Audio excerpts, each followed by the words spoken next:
Boa tarde a todos, muito obrigado pela vossa presença. Para mim é especial esta sessão, desde logo pela presença do autor e pela presença do professor José Pacheco Pereira, mas também porque é o primeiro ato público da editora Livros Zigurate que acaba de nascer e que nasceu sob o signo de uma tragédia que estamos a viver e a que estes livros vêm acrescentar ou dar uma perspectiva um pouco mais profunda, parece-me, e é também esse o sentido desta editora. É uma editora que se centra, cuja vocação é não ficção, centra-se na história do presente, em certo sentido, na análise e em livros que tenham a ver com aquilo que está nas notícias, mas que não está suficientemente aprofundado no noticiário que temos todos os dias à disposição e que só os livros permitem aprofundar. Eu acredito muito que os livros continuam a ser muito necessários, não nos bastam, por melhores que sejam, e às vezes também não são o melhor veículo, mas por melhores que sejam os canais informativos, os jornais que temos à disposição, as revistas, o livro continua a ter uma capacidade de aprofundamento de questões que não obtemos de outro modo, e é nesse sentido que esta editora nasce justamente, já se faz um bom trabalho, há editores a fazer muito bom trabalho nessa matéria, mas usando um provérbio húngaro que um dia me contaram e que acho muita graça, qualquer pinguinha acrescenta, disse o ratinho, e fez xixi no mar. E esta pinguinha que vimos acrescentar é justamente uma tentativa de dar mais elementos para o conhecimento daquilo que se passa à nossa volta. Caímos aqui num momento trágico que é desencadeado a 24 de fevereiro pela invasão da Ucrânia, da Rússia, de Putin, e estes livros respondem muito claramente a isso. O livro do David Setter é um livro que nos mostra de que modo Putin chegou ao poder, de que modo se implantou no poder e de que modo nos conduziu a esta situação em que, absurdamente, estamos à beira de uma terceira guerra mundial potencial.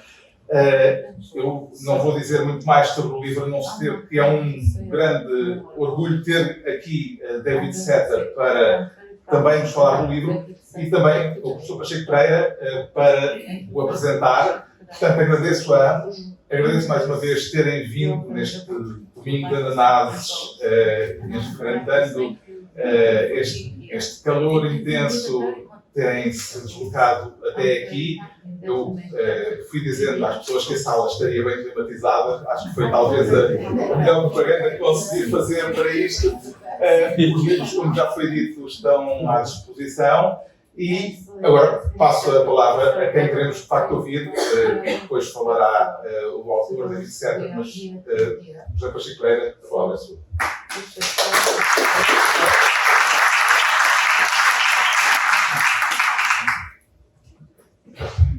Bom, queria, evidentemente, em primeiro lugar, agradecer o convite.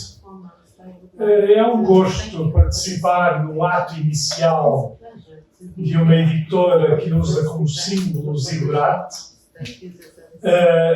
até porque nas representações da Torre de Babel, elas, de modo geral, são representações do Zigurate, em que, por maldição divina, os homens passaram a desentenderem-se, falando a multidão de línguas que existem, de todo lado, nós acrescentamos algumas artificiais, e, portanto, no seu conjunto, para uma editora que publica textos de não ficção numa altura de guerra, a Torre de Babel é um símbolo original, de facto, desse desentendimento entre os homens e dessa falta de unidade como punição divina, quase sempre punição pelo orgulho.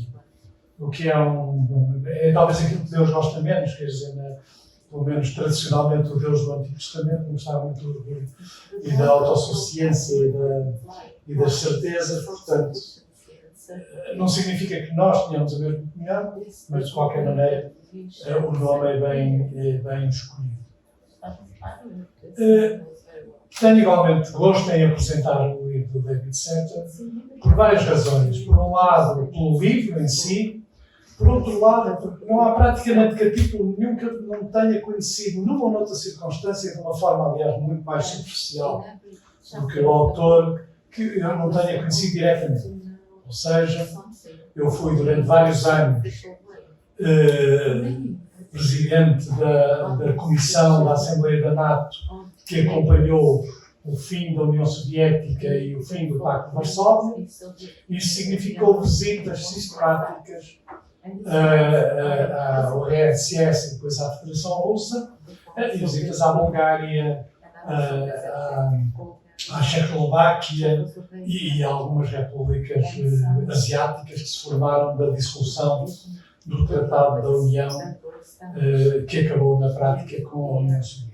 Isso significa que, de uma forma direta, se pôde acompanhar com muita atenção os acontecimentos da Chechênia, que são matéria na sua origem de um capítulo deste livro, e também aquilo que era evidente, principalmente das intervenções militares da Federação Russa, que era a sua enorme brutalidade.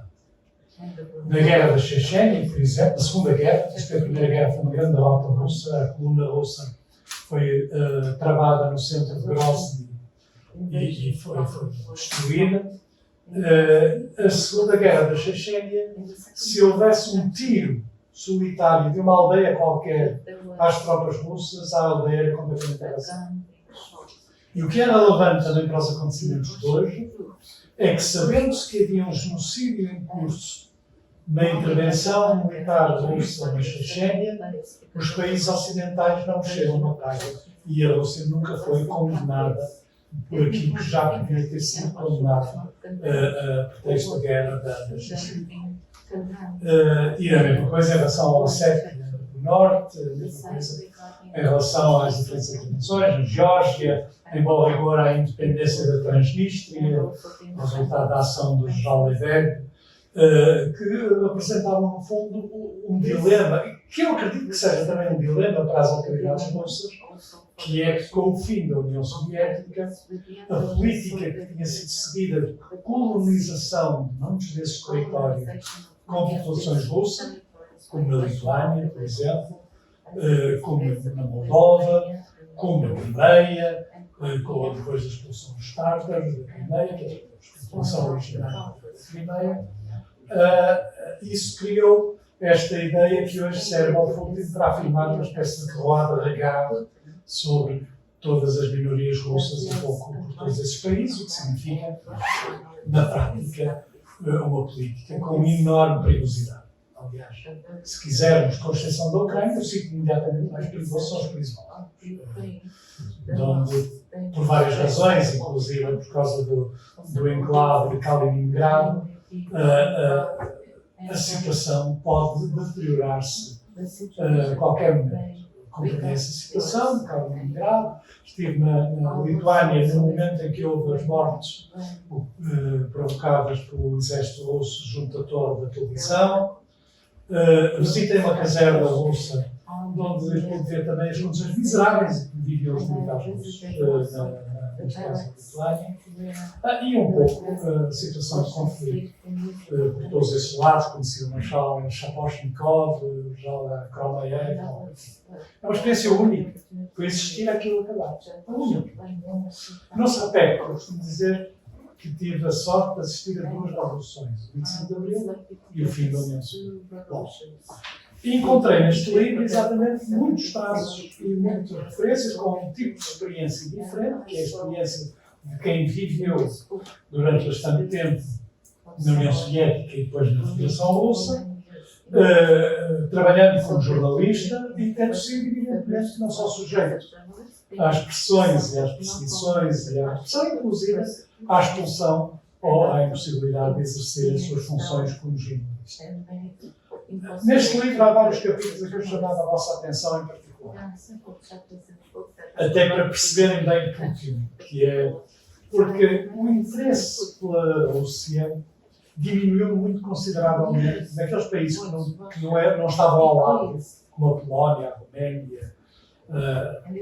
Os países que não estavam ao lado diminuiu muito depois do fim da União Soviética e do fim do comunismo. É natural, porque o comunismo era um regime com uma identidade forte. A União Soviética estava à frente de um sistema internacional de partidos comunistas que cobria todo o mundo. E, portanto, com o fim deste sistema e com o fim do aspecto ideológico, chamamos assim, do governo soviético, há uma perda de atenção, e houve uma perda de atenção em países como Portugal, sobre o que aconteceu. E neste livro tem a vantagem de nos ajudar a preencher o gap. O gap que vai de Gorbachev a Yeltsin até Putin. E perceber esse gap é fundamental para podermos perceber os acontecimentos na Ucrânia. O primeiro capítulo do livro é sobre o pretexto da Segunda Guerra da Chechênia. Os chechenos são muçulmanos moderados, os chechenos não falam muçulmanos radicais. Agora já não é bem a mesma coisa. Eram no Cáucaso, como aliás mesmo nos Balcãs, a tradição do Islão era uma tradição mais perto da tradição sufi, portanto, relativamente mais moderada. Mas é um povo guerreiro, que foi conquistado à força. Se quiserem perceber a história da Chechênia, começam com os cossacos do Tolstói e acabam com a Zigurate do Tolstói, que é a primeira obra que ele escreveu e a última. E com essas duas obras percebem muito que foi um problema, não só da Chechênia, da questão, daquela parte. O que é que aconteceu que provocou a Segunda Guerra? A Primeira Guerra tinha sido um desastre. A Segunda Guerra resultava da provocação dos serviços secretos. Provocação essa que consistiu em pôr um conjunto de bombas em vários prédios habitados ou por civis ou por militares. E essas explosões criaram, evidentemente, uma enorme reação negativa, uma reação que serviu de proteção. Elas são uma provocação clássica, que se chama provocação. Os russos, aliás, usam muito esta palavra. E esta provocação clássica resultou num sentimento nacionalista que ajuda Putin a consolidar o seu poder. E daí, depois, a Segunda Guerra Chechena. Os chechenos, em Moscou, sabe isso perfeitamente, todos os dias chegavam abastecimentos de várias partes da Rússia, da União Soviética, colunas de caminhões que vinham do Cáucaso, dos sítios da União Soviética, e que forneciam muitos dos alimentos e muitos dos produtos vegetais que chegavam a Moscou. Esta provocação, todos os serviços secretos ocidentais sabem que foi uma provocação. Tem um conjunto de argumentação no primeiro capítulo, do 8 7, tem exatamente o conjunto das fontes que são públicas, das declarações, dos testemunhos, e até em alguns casos foram apanhados como uma massa. Não é só teoria, apanhados a pôr a bomba. Isso ocorreu em vários sítios da União Soviética. Essas bombas, a responsabilidade dos terroristas chechenos, depois há um segundo episódio com os terroristas chechenos que também resultou de uma coisa, infelizmente, da Rússia, que valeram tudo, a história das crianças, do teatro, também é extraordinário. Foram varridas a lança-chamas e a gás venenoso, mas isso mostra uma componente latente que faz com que Seta tenha uma análise interessante sobre porque é que a Rússia é diferente. Argumentando, inclusive, da seguinte maneira. Parece-nos um país civilizado, com a ambiguidade que o termo civilizado. mas é muito bem civilizado quanto parece. Há uma streak, uma linha de violência que se vê não só na atuação militar, mas se vê também em muitos aspectos da repressão e muitos aspectos da violência civil. Este livro trata exatamente de muitos desses aspectos, não só, em primeiro lugar, nos incidentes que levaram à sua guerra de Pacheco, na repressão do terrorismo, ou terrorismo de aspas, em alguns casos era terrorismo genuinamente, em outros casos é provocações dos serviços secretos, e também no chamado terror seletivo, que é o título de um dos capítulos, ou seja, no assassinato de dissidentes, no assassinato de antigos agentes do KGB e do FCB que tinham passado pelo Ocidente e que são assassinados um pouco por todo o mundo. Há a história de Bulgar com um guarda-chuva com a ponta envenenada, há quem seja envenenado com plutónio. O que é certo é que houve um surto de assassinatos fora da Rússia e muitos assassinatos dentro da Rússia, menos conhecidos, de jornalistas, de dissidentes, gente que vai a passear na rua e que é cabeça de um partido liberal pró-ocidental e que leva um tiro, são sempre criminosos de caráter comum, um jornalista que ia subir as escadas e leva um tiro, quer dizer, e às vezes, claro, apanham os responsáveis e batam-nos também em tempo de limpar o processo. Este terror seletivo parece estar em curso nos dias de hoje. O número de oligarcas que desaparecem ou morrem por causas estranhas, caem à piscina, aparecem enforcados e tudo, é um considerável, porque o Putin, como precisa claramente do apoio dos oligarcas, mas os oligarcas, o seu principal preocupação é o dinheiro, portanto, perceberam que com as sanções perderam muito dinheiro ou vão perder muito dinheiro e, portanto, ele põe-nos na ordem. Aliás, na Rússia esse sistema era assim, o oligarca, mesmo tendo recebido as benesses da filha de Yeltsin, na sala de distribuição que foi feita dos recursos naturais, se falavam contra o Putin, imediatamente tinham uma fraude fiscal em cima e iam parar na cadeia, não dá algum estado. Portanto, era de facto, uma situação complicada. Eu tive também uma experiência com uma experiência com os vouchers. Não é certamente diferente. Aquela ideia, uma da altura importaram os economistas de Chicago. E então, os ministros das Finanças eram daqueles economistas liberais na escola de Chicago. Então, resolveu privatizar os bens da União Soviética por um sistema de vouchers, que não valiam quase nada e que foram comprados em massa por aqueles que depois acabaram por ficar com a. Eu tive, aliás, uma reunião com esse senhor, e que era a coisa mais. Num país que ainda tinha muitos espaços de pobreza, as pessoas eram expulsas se os seus apartamentos, normalmente gente idosa, eram no centro de Moscou e havia alguém que queria ou precisava, ou um diretor de uma empresa ocidental precisava do apartamento, eles chegavam a um grupo de bandidos e expulsavam-os ou matavam. A violência esteve sempre inscrita no processo e está retratada em muitos destes ensaios. Eu fui uma vez a um restaurante de oligarcas que eram facilmente reconhecíveis porque não se comia mal. O número de carros espantamentos à porta e o número de guarda-costas. Depois entrava-se naquilo que era suposto ser um restaurante posh. Havia uma menina que tocava harpa no meio e de um grupo de gente muito abrutalhada.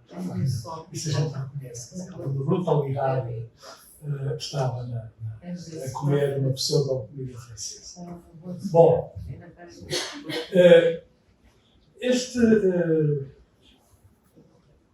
cada um dos capítulos retrata um pouco estas coisas. E o que isso é muito interessante para cobrir aquilo que nós não acompanhamos com grande detalhe durante este período, desde agora ao show até aos dias de hoje. E o mesmo se passa em relação, no fundo, há aquilo que nós estamos a ver, que há uma parte sobre a Crimeia, que se refere como é que foi feita a anexação da Crimeia, a própria história da Crimeia, mas também um pouco o crescimento da teoria de vários autores do nacionalismo, alguns dos quais publicados em Portugal para extrema-direita. O Dugin, por exemplo, é publicado em Portugal uma editora. Quando eu digo extrema-direita, não é aquelas classificações que a gente costuma fazer. É uma editora nazi, que existe em Portugal, e tem exatamente o livro do Dugin como um exemplo desse tipo de. E este expansionismo, o nacionalismo como instrumento político, porque o livro do David Sutter também tem coisas interessantes sobre a fragilidade do poder desta ideologia. E este expansionismo, a ideia do autor das fronteiras da União Soviética, a ideia de um espaço natural que pertence à Rússia, a ideia de uma geopolítica assente da multipolaridade entre nações fortes e poderosas, ou seja, os Estados Unidos, a Rússia e a China, reservando um espaço para os Estados Unidos. Os mesmos termos é que se reserva um espaço para a Rússia e se reserva um espaço para a China. Bom, é um livro muito interessante, que se lê muito bem. Aconselho vivamente a comprar.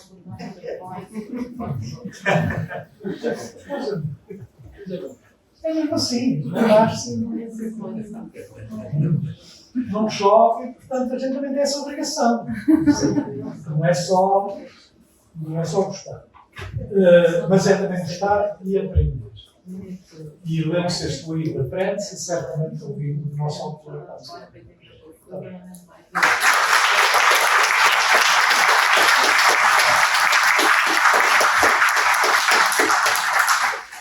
David Sutter.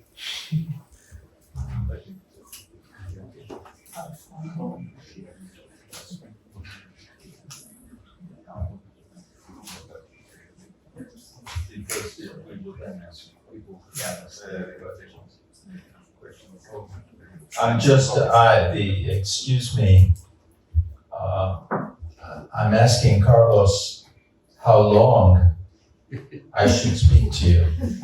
Take your time, David. But no, this is fair because in Russia, there's a proverb, which I'll tell you in Russian and then I'll translate it. It says, "Kratkость сестра таланта," which is brevity is the sister of talent.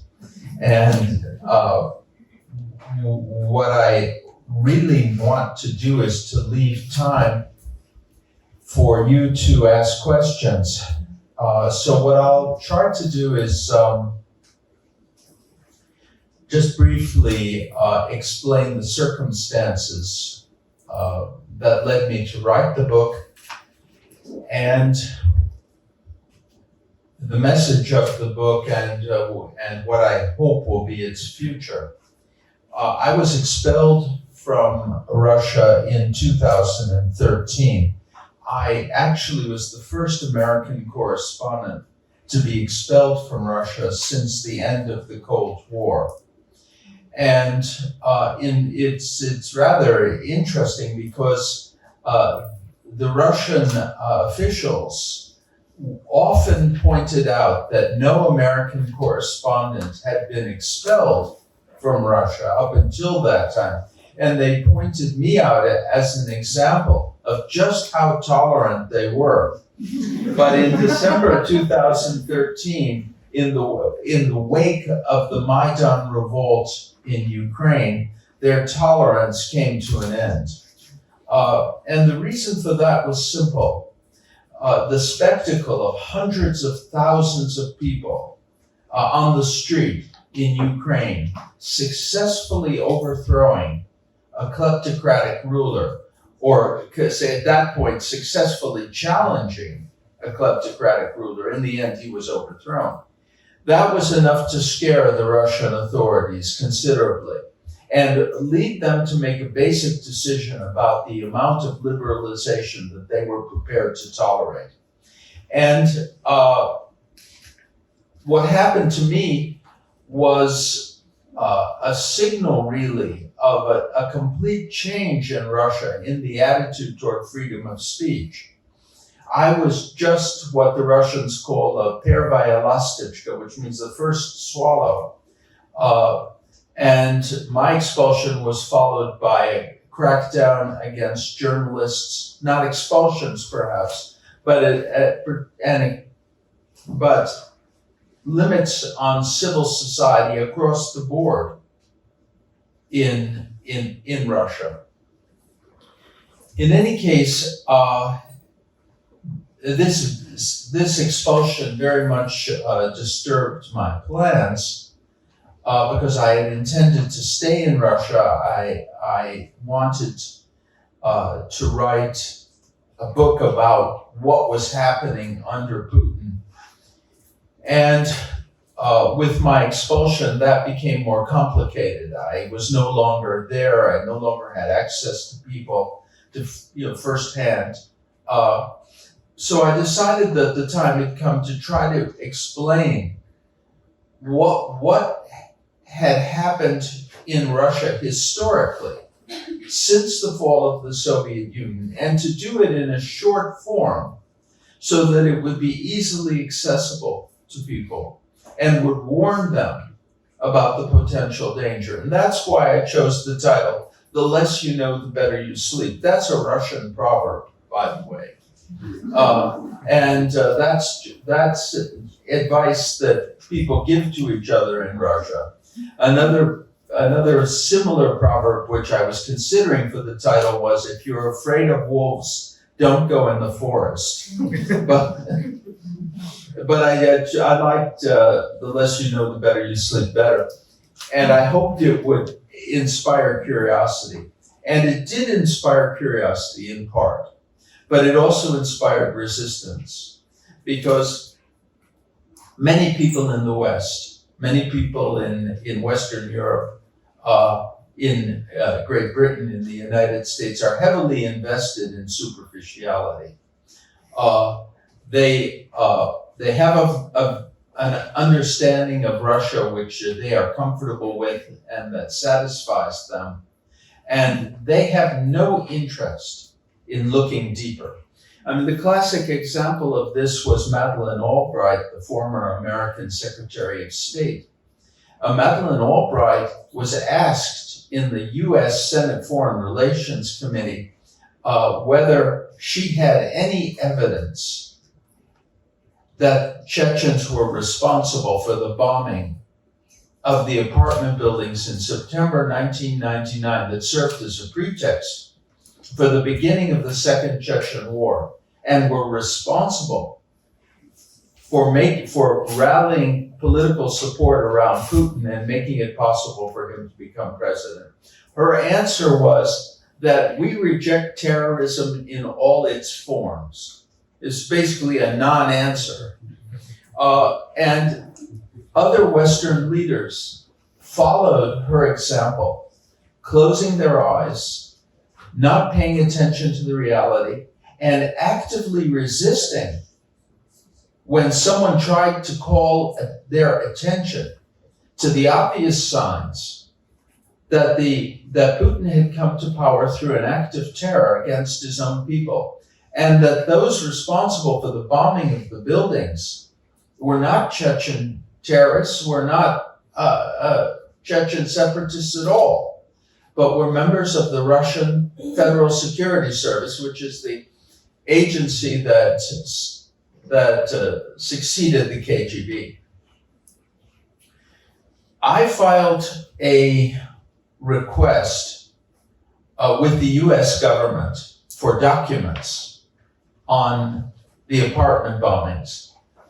I asked for documents from the State Department. We have a Freedom of Information Act in the United States that makes this possible, and I believe you do in Portugal as well. No. Am I It's right? not the same. Well, it's not the same, but there is such a law here, as I understand. Yeah. Well, okay, we can get into that later. Yeah. But listen, I would not idealize the law in the US either, by the way. We have the law exists, but there are 100 different ways to not to obey it.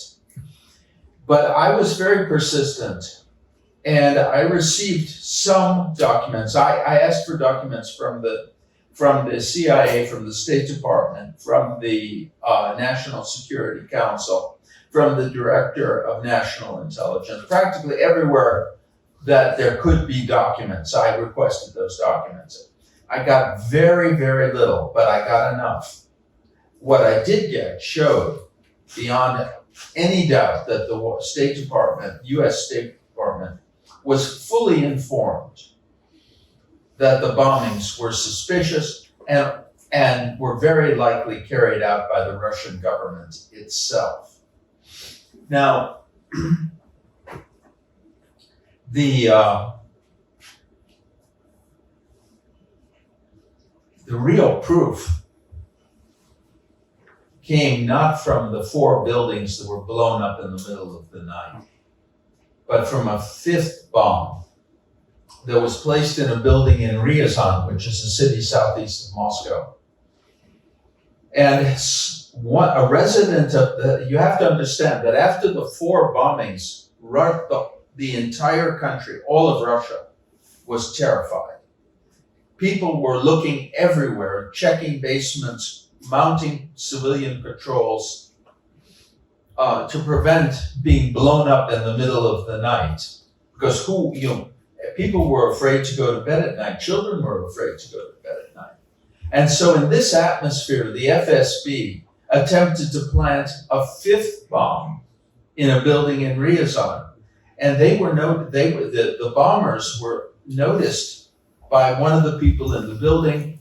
A dragnet was announced, and the bombers were captured. And they presented the documents that showed they were agents of the FSB, and certainly not Chechen terrorists.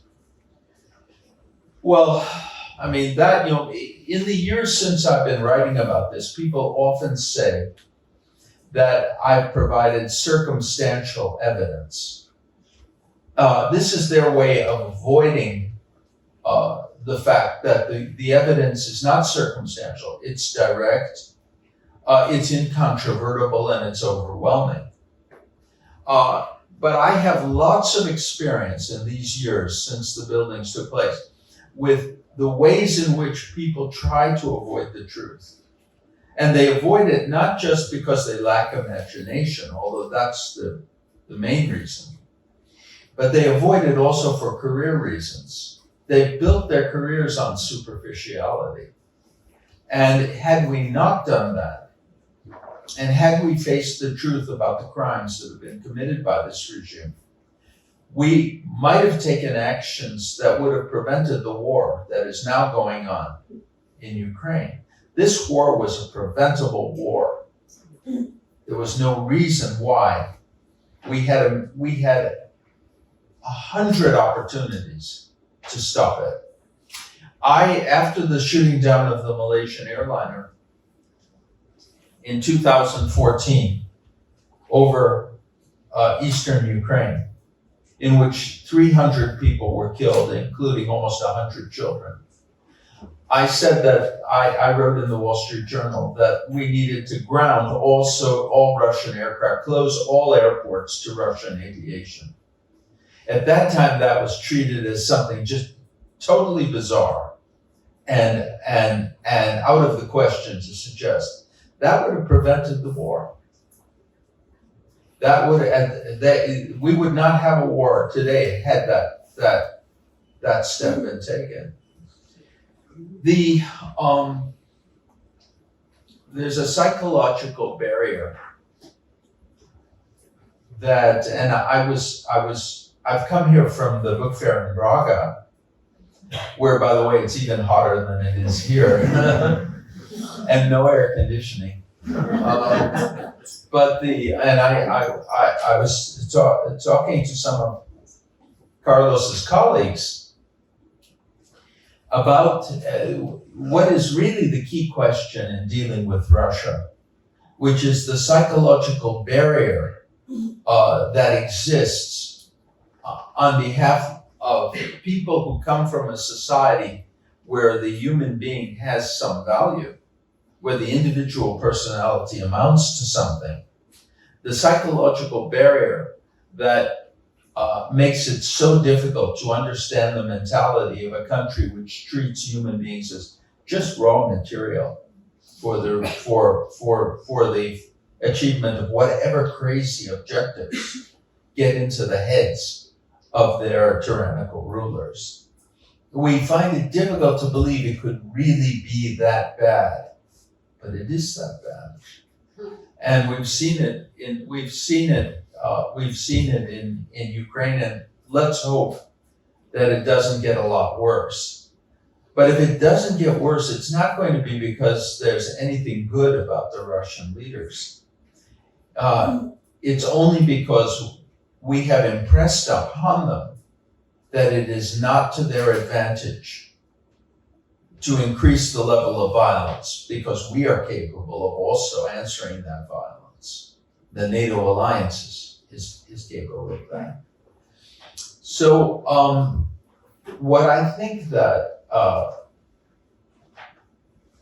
I would like to do with Carlos's permission is just to ask you for your questions, and I will use those questions to kind of develop a couple of other themes. I hope you have some questions. Basta levantarem a mão lá ao fundo. E se quiserem, quem quiser fazer as perguntas em português, porque David tem tradução, portanto, a pergunta pode ser feita em português ou em inglês, à escolha de quem quiser. Well, Mr. David, it's an honor to have you here. In my hand. Tem que falar mais perto do microfone. Okay, sure. I have this book, Darkness at Dawn. Oh, And so I also got this book. you were the publisher. No, I work at the bookstore. Ah, So yes. There's one, and I got this from Yeah, this is my second book in Portuguese. So it's like Yeah. I had the circumstances that we are reading this now. And in fact, as you said, liaison is the key of all this story. It shows the brutality of the regime. And I just want to be written here.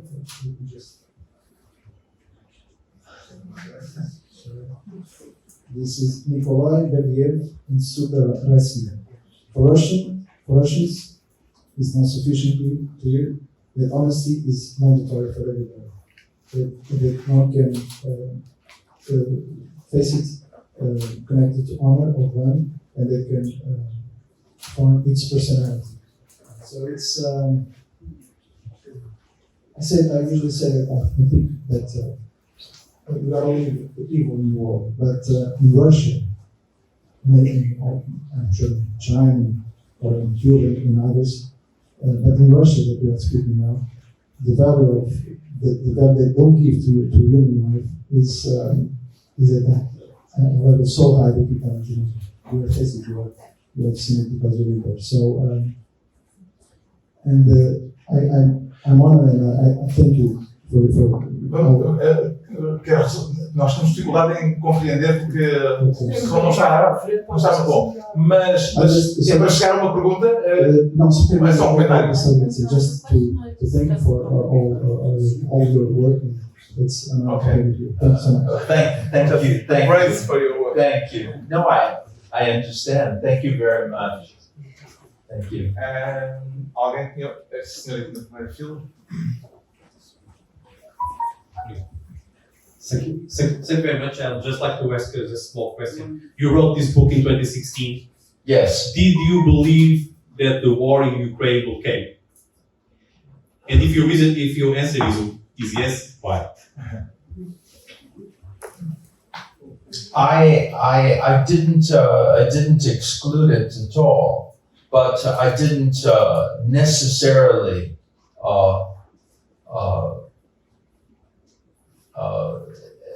assume that it would come.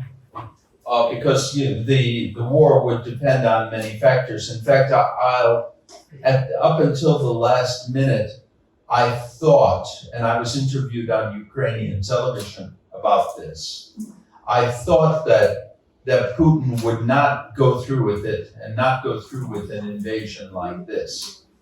And I not because he's a wonderful person, but simply because I thought that it would be ultimately destabilizing for the Russian regime. And we're seeing the kind of slaughter that's taking place there now. That is just, it's World War II level casualties. And I'm not sure,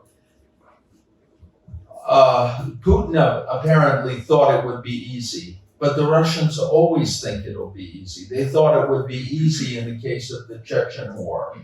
The defense minister, Pavel Grachov, said that I can conquer Grozny with one parachute regiment in 2 hours. Well, and the Russians thought the same in the Russian-Finnish War, in the Russo-Japanese War. The Russians have a bad habit of underestimating their adversary, and they assumed that they could take Kyiv immediately, just in a few days, and install their own government. Well, it didn't happen that way. But so in terms of the specific question that you asked, did I necessarily expect there would be an invasion of Ukraine? I knew it was certainly a possibility, but I didn't specifically expect that. But the fact that they're capable of any crime, and in fact, and that they are capable of using nuclear weapons in this situation, that I'm sure of. If they feel it will be to their advantage, there will be no moral barriers. Thank you. Sim, o microfone. Está a chegar. Thank you for your presentation and for your book. I'd like to put you a question. Of course, we don't know what will be the future of this war, the outcome of this war. But what do you think about the perspectives for Putin and the relation Putin with Russia, I mean with the party, the army?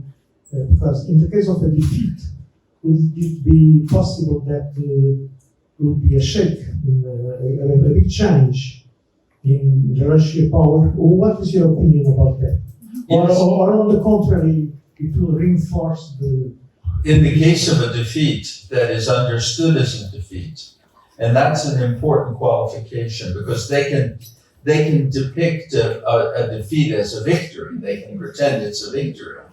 But in the case of a defeat that is understood to be a defeat, Putin's hold on power will definitely be threatened. And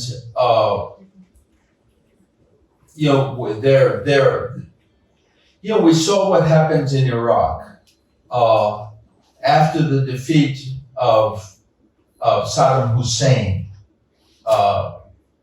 in the Gulf War, after he invaded Kuwait and took it over and was driven out. He held on to power, but he held on to power with the help of mass terror. So that would be a possibility. That would be a possibility in Russia as well. But terror doesn't always work. There are forces in Russia, we know they exist, that oppose this war. Before the war began, the head of the retired officers organization, his name is Leonid Ivashov, warned that an invasion of Ukraine would be an absolute disaster for Russia. And other people have issued similar warnings. So if they were willing to do so publicly, that means they're not alone. there are others who hold the same views. How many? How serious? How close are they to the levers of power? We don't have that information. But one thing is sure, that if Russia is defeated and is seen to have been defeated, Putin's hold on power will become very unstable. And one of the options for holding on to power will be mass terror.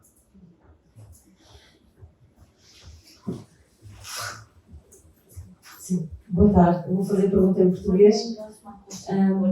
Em linha com a última pergunta e com o que está a dizer agora, nós temos muito pouca informação, parece-me, sobre o que se passa dentro da Rússia. E, em particular, quanto ao apoio popular que o Putin tem e agora com esta guerra na Ucrânia.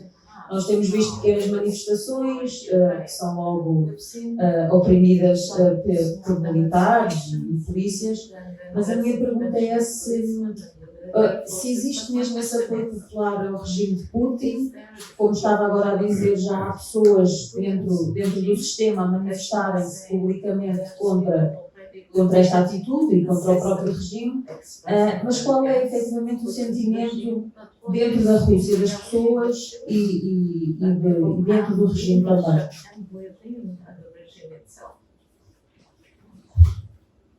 This is a very important question. We don't know, it's hard to judge the public opinion in a country like Russia where there's no real freedom of speech, no real freedom of expression. I was talking to a person from the Memorial Society who said that 80% of those who are, or 70% of those who are asked by an opinion pollster for their opinion refuse to answer, refuse to give any answer. Of the 30% of those polled who do answer, 14% are against the war. Now that might seem like a very small number, but you have to understand that people understand that expressing opposition to the war could get them arrested. And so 14% is not such a small number under those conditions. And regarding the 70% who don't answer, we can assume that a sizable portion of those people are either opposed or at least not very enthusiastic. Because those who are enthusiastic would have less hesitation about speaking to a pollster. Now, what have I heard from my friends and contacts in Russia? What I'm told is that people are trying to distance themselves from the war, as live their lives. When they go to social events, the war is not discussed because people want to avoid conflict over the issue. The government is insisting that this is not a war, this is a special military operation, although of course it has all the characteristics of a war. And for the most part, especially in the major cities, this appears to be working. That people are not protesting, they're not showing any enthusiasm, there's no euphoria, but they're going about their lives and just trying to get through this. In those parts of the country where a lot of people are in the military, either because they were drafted or because they signed contracts, and where there have been a lot of deaths, there has been more in the way of protests. There have been military recruiting stations that have been burned. In fact, a fair number of them. Overall, for the time being, the attitude of the population appears appears at least neutral, if not mildly supportive. How long that will last, we don't know. In the case of the first Chechen War, after 18 months, the majority of the Russians were ready to pull out of Chechnya and accept defeat. They wanted to end the war at any cost. Well, we're clearly not, but that was under conditions in which, in the Yeltsin period, there was much greater freedom of the press. Now there's tight censorship. So whether that view will be formulated and whether that view can even be expressed, we don't know. But in any case, we do know that the Russian population is capable of turning against a war when it seems to be nothing but a senseless slaughter, which is what this is definitely becoming and has become. What's going on in the military and the intelligence services? That's what's really important, I think. Those are the people who would have the greatest possibility of changing the situation. And in that case, all we have are rumors and kind of straws in the wind. We really can't be sure. It appears that there is some opposition, that not all of the people in the Russian army and in the intelligence services are homicidal lunatics. But how great is the support? The problem is that in the case of the Chechen War, there was opposition in the military too. But people convinced themselves that they had to pursue, even those who were, internally opposed, they convinced themselves that they had to fight and they had to bring the war to a conclusion because otherwise, Russia would be destroyed. Well, I've talked to one friend someone I knew quite well when I wrote the book Darkness at Dawn, which we just saw. And I wrote about the criminal world in Russia. He helped me. He's someone I've known for a long time. And he's not 100% in favor of the war, but he said that now we have no choice because if we don't pursue the war, Russia is going to be destroyed. Well, that of course is that attitude is fostered by Russian propaganda. But it's a very real factor.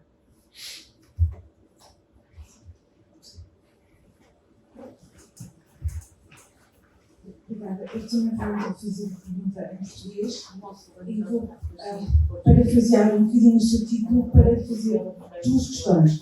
A primeira é quanto menos soubermos, melhor dormimos. E na verdade, e há bocadinho disse, eu acho que eu entendi bem que depois de várias pessoas andarem a escrever, a investigar, a refletir sobre a evolução do regime de Putin, na verdade, em vésperas da invasão da Ucrânia, continuávamos todos a acreditar que não ia acontecer. Porquê? Ou seja, foi porque seríamos pouco para dormir melhor, queríamos realmente dormir com alguma tranquilidade e ignorar o que estava a acontecer no leste, quando havia demasiados sinais. Esta é a primeira pergunta. A segunda é, hoje, que já estamos acordados, até que ponto é que a minha pergunta tem a ver com que desfecho é que isto pode ter e se esta ideia que o Putin tem, que o Ocidente é muito cínico e um dia deste vai se cansar de tudo isto e vai deixar a Ucrânia entregue a si mesma, é algo que é possível. E eu acho que esta pergunta talvez pretendia um bocadinho ao Zé Pacheco, parece ele que fácil de responder. Porque neste momento a inquietação é como é que isto vai acabar? Que desfechos possíveis para o fim desta guerra, não entrando naquilo que o Carlos disse, uma terceira guerra mundial, não é? Neste caso seria uma guerra nuclear. É um pouco estas duas, são estas as minhas perguntas. Primeiro, como é que não conseguimos, de facto, estivemos até o último minuto sem perceber o que é que estava a acontecer e depois, percebendo agora o que acontece, até que ponto é que o cinismo ocidental não vai deixar que ir a Ucrânia e não vai deixar que o Putin faça aqui um passeio não no parque que está a destruir demasiado, mas que, enfim, desfecho.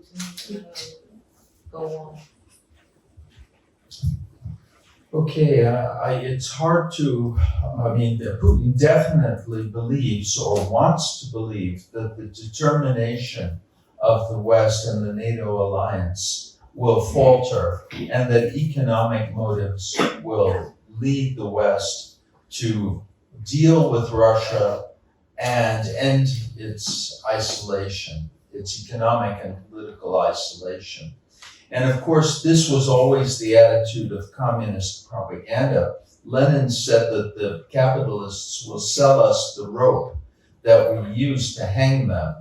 And this attitude is deeply embedded in the psychology of Russians who grew up under the Soviet Union, that the West will not take a stand on principle. This is one of the reasons why the decision to abandon Afghanistan was so catastrophic, because we could have easily stayed in Afghanistan and preserved the regime that existed there and the way of life of many of the inhabitants if we were willing to make even the slightest sacrifice. And this was noted by Putin, and I think was one of the big reasons why he decided to attack Ukraine. And I think that even now it's a factor in the Russian thinking. From the Russian point of view, the action of Germany, for example, in allowing itself to be dependent for energy on Russia, is just unthinkable. But the Germans ignored all of the warnings, and now they have, now they're saying, well, half of German industry will be devastated if Russian gas is cut off. But the time to think about that was when, as early as the 1980s, when President Reagan tried to prevent the construction of a gas pipeline from the Soviet gas fields to Germany.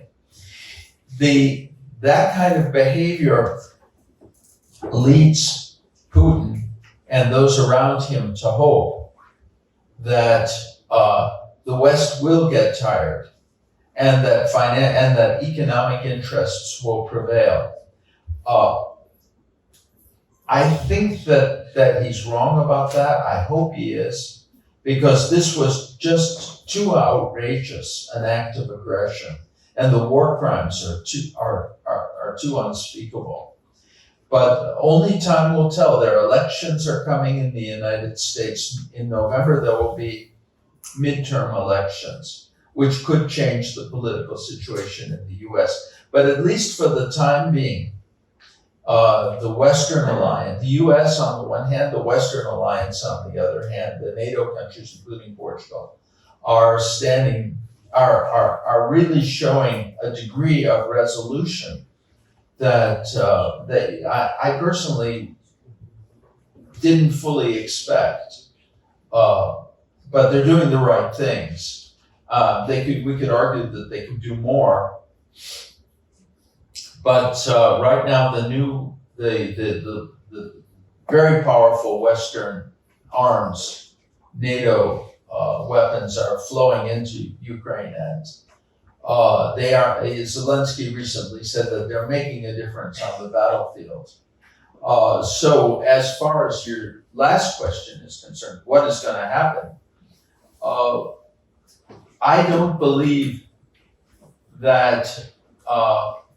I think that the trends now are going to work against Russia, because I believe they're running out of sophisticated weapons for which they need Western components. They're running out of manpower. This is obvious because on the streets in Russian cities, they're recruiting people to sign contracts and go and fight. They wouldn't have to do that if they hadn't suffered horrible losses. Now the Ukrainians have also lost a lot of people. But once the Western weapons arrive and the Ukrainians are trained on how to use them, there's at least a good chance that the balance will tip in favor of the Ukrainians. So at least this is my hope. I hope so. And with Russia exhausted in terms of its manpower and exhausted in terms of its availability of weapons, the situation could change in Ukraine's favor. But time will tell. A questão é sabermos se a paciência e a capacidade ocidental para aguentar também o impacto económico prevalecerá sobre a força russa para ser capaz de recrutar gente e de levar gente ao nível. Mas também foi intitulado José Pacheco Pereira e não se fala muito ouvir a este respeito. De um modo geral, estou de acordo com a resposta. Eu acho que o grande erro de Putin foi criar um ponto sem retorno em termos geoestratégicos. O grande fator que condiciona a resolução, chamamos assim, ocidental é o medo. Ou seja, um número significativo de países perceberam que a iniciativa russa na Ucrânia os colocava em risco direto. Não é por acaso que a Finlândia e a Suécia, no caso da Suécia é mais relevante, porque a Finlândia, a sua neutralidade era em grande parte forçada, mas no caso da Suécia era uma tradição longa de neutralidade. No que diz respeito às sanções económicas, países como a Suíça participam nessas sanções.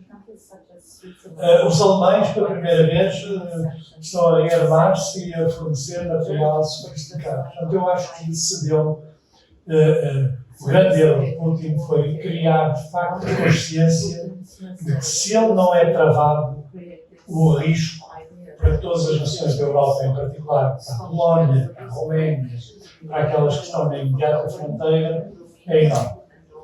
E eu acho que isso é um ponto certo. E por isso, mesmo com as dificuldades económicas, mesmo com as eleições, até porque não parece haver alterações significativas na opinião pública, pode haver cansaço com a situação económica, com o aumento do preço da alimentação, dos combustíveis, mas não parece haver uma alteração significativa. O caso dos Estados Unidos é mais complexo, porque as eleições americanas e a maneira como hoje está o Partido Republicano são um fator muito relevante para ser tido em conta. Mas não penso que na Europa a solidez confrontacional, chamamos assim, da NATO vai diminuir. Pelo contrário.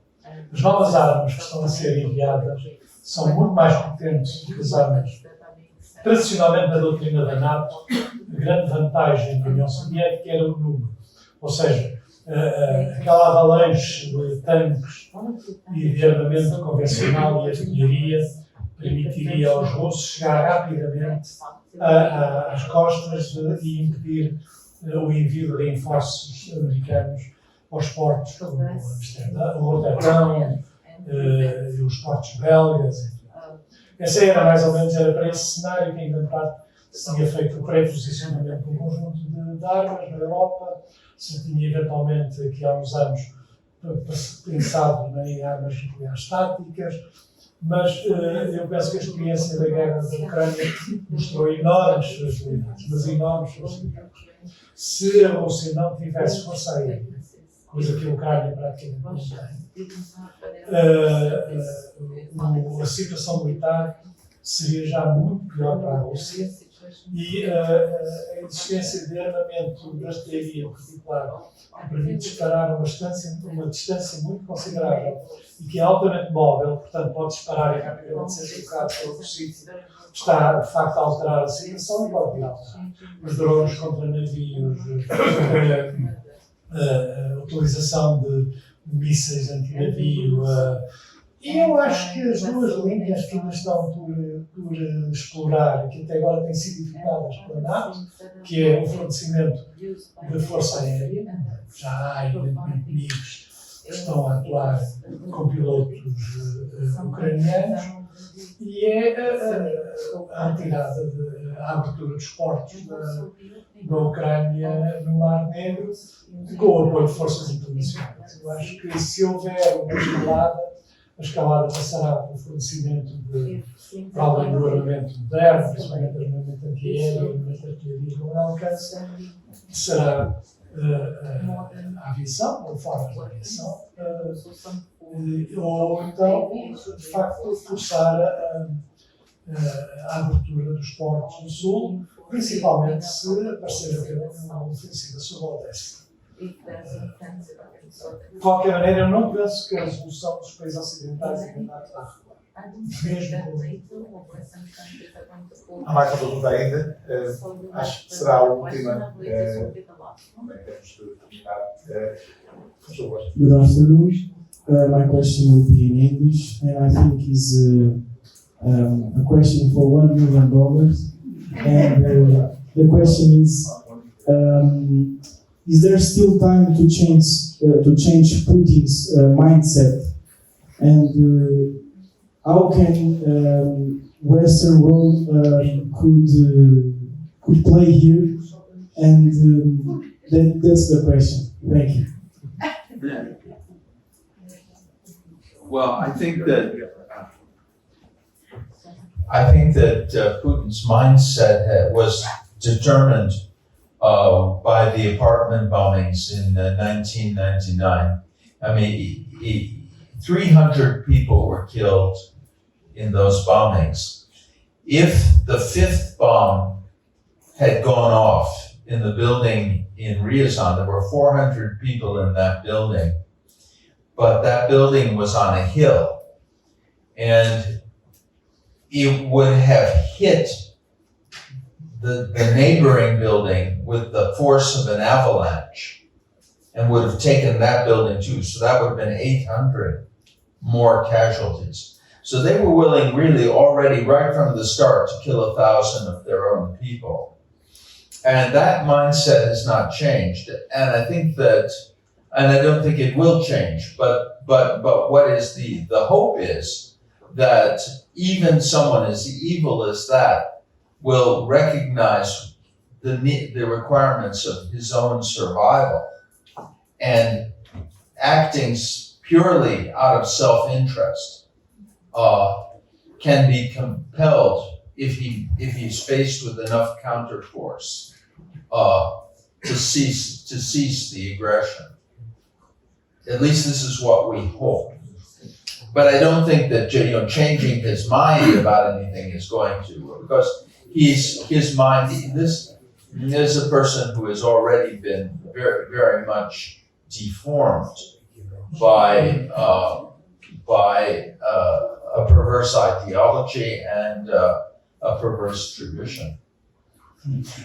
I don't resist to a last question. We'll have to close it. My question is the problem Vladimir Putin, or is Russia the problem? I mean, José Pereira talked about Dugin or Ilyin. There is a way of thinking with a long tradition, imperialist and expansionist in Russia. How much of this that is happening now is the problem of a madman, or a problem of a way of thinking much wider? It's a problem of a way of thinking. I mean, there are literally millions of Putins in Russia, unfortunately, whose minds have been shaped by communism and the idea that in Russia, people. I'll tell you a story. When I was in the Soviet Union, I was a correspondent in the Soviet Union before it fell. I was the correspondent of the Financial Times of London. And I was standing in line for potatoes And someone in the line started shouting, a man started shouting, he said, how long can we stand in these lines? This is terrible. I mean, how long can life go on this way? And a woman in the line turned to him and said, she shook her finger at him and said, never you mind, the whole world is afraid of us. And that is, in a way, the Russian mentality. We are miserable, we have no freedom, but we are part of a great state, and we can make the rest of the world afraid. After the fall of the Soviet Union, for a long time, Russians felt that nobody was afraid of them. And that created a psychological vacuum that any demagogue could fill. But it wasn't just Putin. I mean, I think Yeltsin would have behaved the same way, under the same circumstances.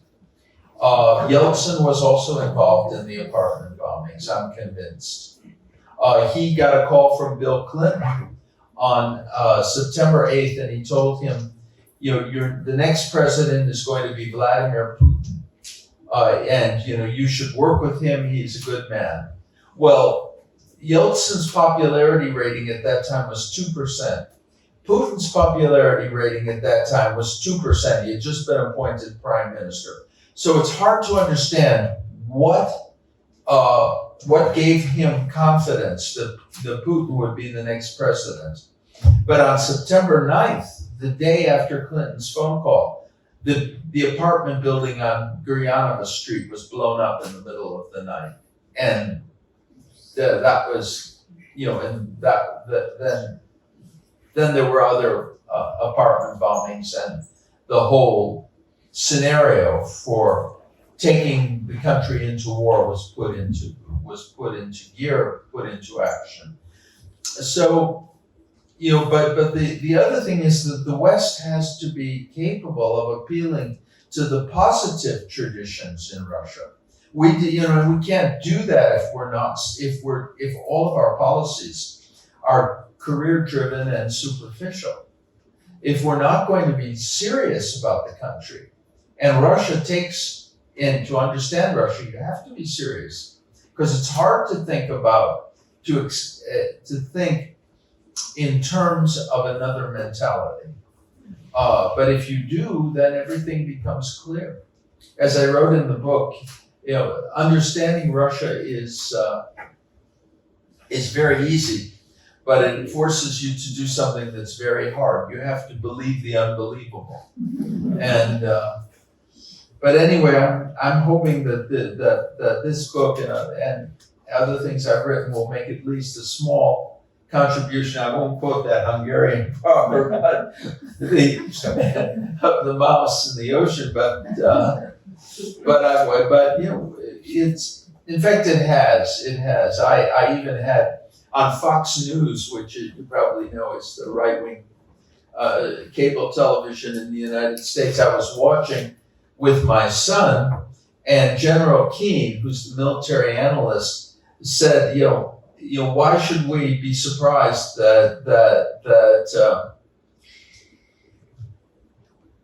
Putin, the Russians are killing thousands of innocent civilians? He said how he came to power by bombing the apartment buildings. We know this because the third bomb went off in Ryazan, and the people who put it in the basement were FSB agents. Well, it wasn't the third bomb, it was the fifth bomb, and he got a couple other things right.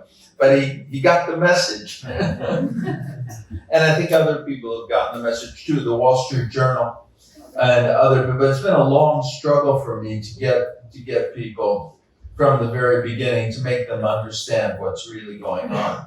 But it's happening to some extent. Anyway, thank you to all of you for wanting, wanting to know what's going on and not worrying about losing sleep. Bom,